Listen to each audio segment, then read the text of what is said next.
Thiruvananthapuram medical college ആശുപത്രിയിലെ പ്രശ്നങ്ങളും പ്രതിസന്ധികളും പരിശോധിക്കാൻ സർക്കാർ കമ്മിറ്റിയെ നിയോഗിച്ചതിനു പിന്നാലെയും ആരോപണങ്ങൾ തുടർന്ന് യൂറോളജി വിഭാഗം മേധാവി ഡോക്ടർ ഹാരിസ് ചിറക്കൽ.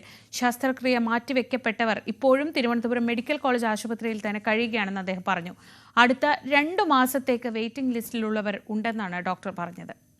വളരെ തൃപ്തികരമാണ്. അത് ഇത്രയും വേഗത്തിൽ ഗവൺമെൻറ് അതിനെപ്പറ്റി അന്വേഷിക്കുന്നതിനും അതിന് അന്വേഷണ കമ്മിറ്റി ഏർപ്പെടുത്തിയതിലും വളരെ സന്തോഷമുണ്ട്. അഡ്മിനിസ്ട്രേഷനെ പറ്റി യാതൊരു ബാലപാഠങ്ങളും അറിയാത്ത ആൾക്കാരാണ് പ്രിൻസിപ്പൽ, സൂപ്രണ്ടും ഒക്കെ ആയിട്ട് പോസ്റ്റ് ചെയ്യുന്നത് മെഡിക്കൽ കോളേജുകളിൽ. ഹെൽത്ത് സർവീസിലുള്ളതുപോലെ അഡ്മിനിസ്ട്രേറ്റീവ് കേഡർ എന്നൊരു പോസ്റ്റ് DME സർവീസിലില്ല. അതുകൊണ്ട് തന്നെ അഡ്മിനിസ്ട്രേഷനെ പറ്റി അവർക്ക് പുതുതായി ജോയിൻ ചെയ്യുന്നവർക്ക് ഒരു തരത്തിലുള്ള വിജ്ഞാനം ഉള്ളതല്ല. അതുകൊണ്ട് തന്നെ അവർക്ക് ഈ കാര്യങ്ങളിൽ നടപടികൾ എടുക്കാനും അതിൽ തീരുമാനങ്ങൾ എടുക്കാനും പരിമിതികളും ഭയവും ഉണ്ടാവും. മാറ്റിവെച്ച ശസ്ത്രക്രിയയ്ക്കുള്ള രോഗികൾ ഇപ്പോഴും വാർഡിൽ വെയിറ്റിംഗ് ആണ്. ഇനിയും ഇത് കഴിഞ്ഞ അടുത്ത ഒരു മാസം 2 മാസത്തേക്കുള്ള വെയിറ്റിംഗ് ലിസ്റ്റ് ഉണ്ട്.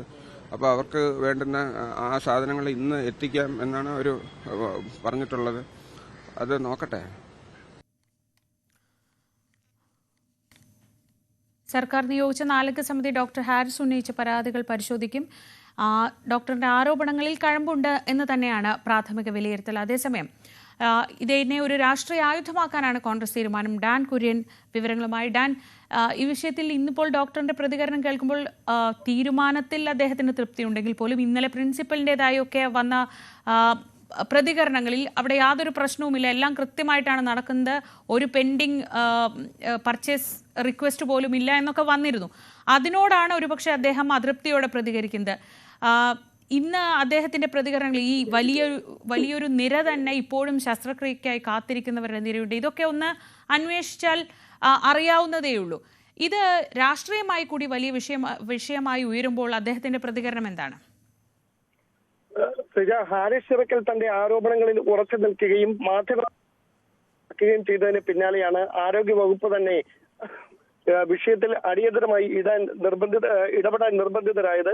അങ്ങനെയാണ് അന്വേഷണത്തിന് വേണ്ടി 4 സമിതിയെ നിയോഗിക്കുന്ന ഒരു സാഹചര്യം ഉണ്ടാവുകയും ചെയ്തത്. അവരുടെ അന്വേഷണം ഒരു വശത്ത് ആരംഭിക്കാനിരിക്കെയാണ് ഹാരിസ് ചിറക്കൽ ഈ നടപടികളിൽ താൻ തൃപ്തനാണ് എന്ന് രേഖപ്പെടുത്തിക്കൊണ്ട് രംഗത്തെത്തിയിരിക്കുന്നത്. പക്ഷേ ഒരു കാര്യം ഇപ്പോഴും ഉറപ്പാണ്, ശസ്ത്രക്രിയ ഉപകരണങ്ങൾ ലഭിക്കാത്തതിനെ തുടർന്ന് ശസ്ത്രക്രിയകൾ മുടങ്ങുന്ന ഒരു പശ്ചാത്തലമുണ്ട് എന്ന ആരോപണത്തിൽ ഹാരിസ് ചിറക്കൽ ഉറച്ചു നിൽക്കുമ്പോഴും അങ്ങനെ മുടങ്ങുന്ന ഒരു സാഹചര്യം ഉണ്ടായിട്ടില്ല എന്നാണ് ആരോഗ്യ വകുപ്പും മെഡിക്കൽ കോളേജ് ആശുപത്രി സൂപ്രണ്ടും പ്രിൻസിപ്പളും ഉൾപ്പെടെ വ്യക്തമാക്കുന്നത്. പക്ഷേ അത് ഹാരിസ് അതിന് പറഞ്ഞ ഒരു പ്രധാനപ്പെട്ട കാരണം ശസ്ത്രക്രിയ ഉപകരണങ്ങൾ രോഗികൾ തന്നെ കൊണ്ടുവരുന്നതിനാലാണ് നിലവിൽ ഈ പ്രതിസന്ധി മറികടക്കാൻ കഴിയുന്നത്. പക്ഷേ അങ്ങനെ അങ്ങ് മുമ്പോട്ട് പോകാൻ ആവില്ലെന്നാണ്.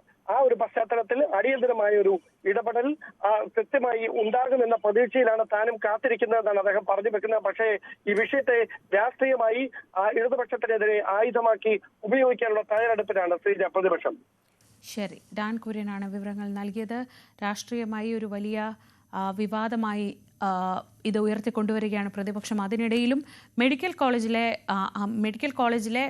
ഭരണ സംവിധാനത്തെക്കുറിച്ച് അദ്ദേഹം ഉന്നയിച്ച ആരോപണങ്ങൾക്ക് കൃത്യമായൊരു മറുപടി കിട്ടേണ്ടതുണ്ട്. ഇത്രയും വലിയൊരു നിര രോഗികൾ, പ്രത്യേകിച്ച് യൂറോളജി ഡിപ്പാർട്ട്മെൻറ്റ് പോലൊരു ഭാഗത്ത് വേദന കൊണ്ടെത്തുന്ന രോഗികൾ ഇനിയും കാത്തു നിൽക്കേണ്ടി വരുന്നു എന്നാണ് അദ്ദേഹം ഇന്ന് രാവിലെയും പറയുന്നത്.